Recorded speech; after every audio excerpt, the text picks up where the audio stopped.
There's a reason that no one wants our children until this day educated. We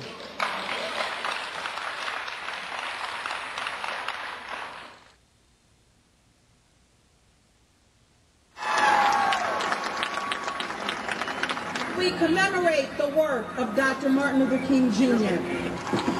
I have a dream that one day in the red hills of Georgia, the sons of former slaves and the sons of former slave owners will be able to sit down together at the table of brotherhood. I have a dream that my 4 little children will one day live in a nation where they will not be judged by the color of their skin, but by the content of their character.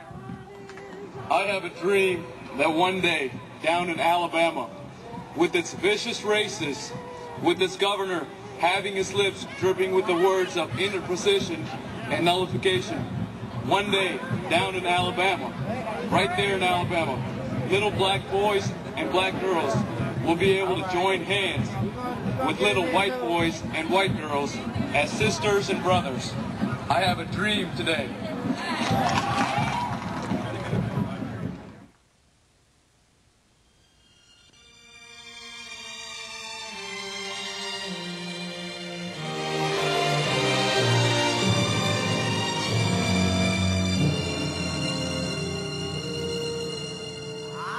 My name is Caitlin Caldwell.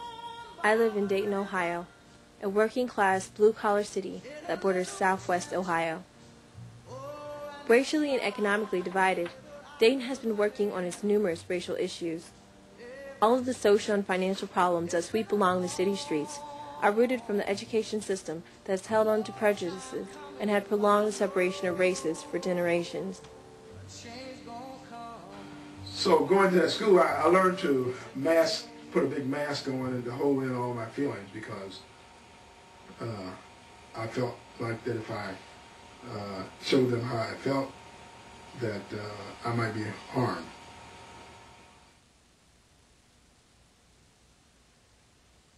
Do you think that racial ignorance causes a lot of the problems in Dayton? Like our drug problems and violence, but I don't think that it's all based on racial ignorance, but just ignorance in general. The present state of Dayton Public Schools has derived from the history of its perpetuated separation of races. In the late 1920s, the construction of new schools resulted from the multiplying number of the African American population. To avoid the inevitable integration of the races, the Dayton School Board of Education constantly built new schools from the early 20th century to the late 1950s, giving whites more choices for schooling. Now, after many years of forced integration problems and deaths due to the surplus of unnecessary buildings, the board has been forced to tear down or shut down many schools. In 1974, when the court appointed a Dr. Charles Glatt from Ohio State University to establish a desegregation plan in Dayton, Ohio, the racial divide in the city ignited a whirlwind of catastrophic events. The desegregation plan Dr. Glatt instituted was based on a busing policy in which would mix schools by shipping East Side whites to the West Side and eventually vice versa. Even though Dr. Charles A. Glatt had fears of being harmed because of what he believed in, he avidly worked to desegregate schools from Vicksburg to New Orleans. A professor of education who was writing a school desegregation plan for Dayton, Ohio, was shot and killed today in the federal building in downtown Dayton where he worked.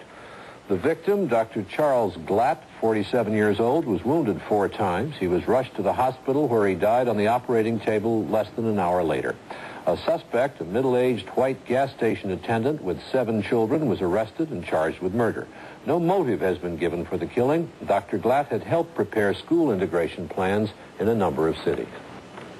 Well, the day Dr. Glatt was shot, I was summoned to the federal building, which was then over on 3rd Street. When I arrived at the federal building, there was a mass of individuals around the building, and I was given instructions to shut the building down and keep everybody out. We eventually, maybe an hour or 2 later, arraigned or conducted what they call a first appearance of Neil Bradley Long. Obviously, it raised the issue in a very immediate way, and it, as you well know by now, I'm sure from your studies, litigation was filed in the U.S. District Court, and that litigation was pursued for some period of time all the way to the United States Supreme Court, and obviously the decision that was made upheld the busing plan of the Dayton public school system.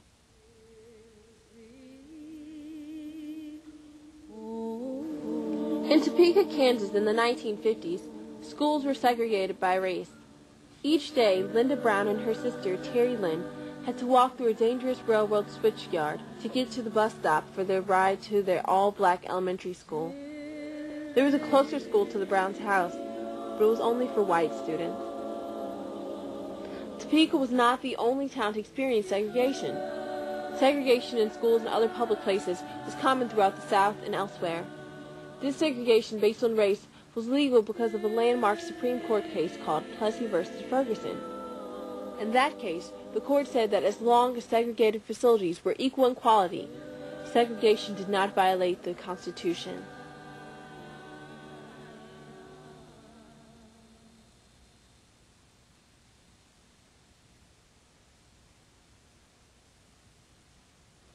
In the 1970s, long after the Civil Rights Act went into effect, an immediate enforcement of desegregation was instituted by the U.S. Supreme Court. These orders caused cities from Boston to Topeka to have dramatic riots and racial tensions.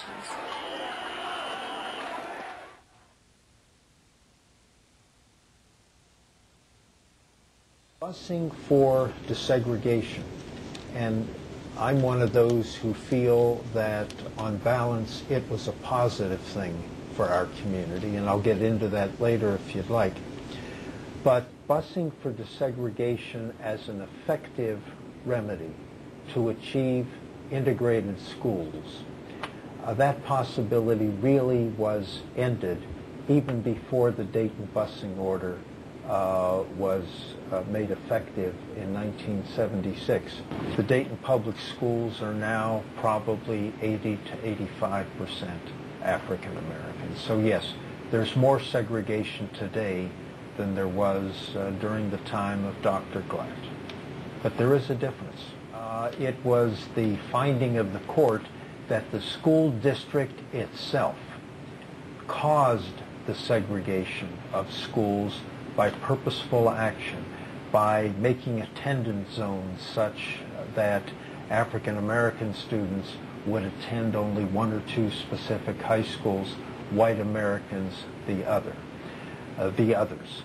Now, although the schools are not only as, but more segregated, it's not because of any purposeful action of the school board.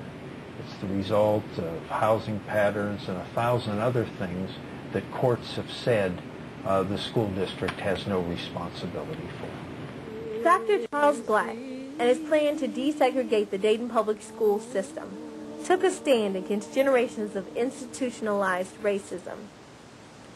His murder, due to his influence in Dayton and beneficent deeds, proved his qualifications as a leader who placed his life on the line for the cause of all peoples in the Miami Valley.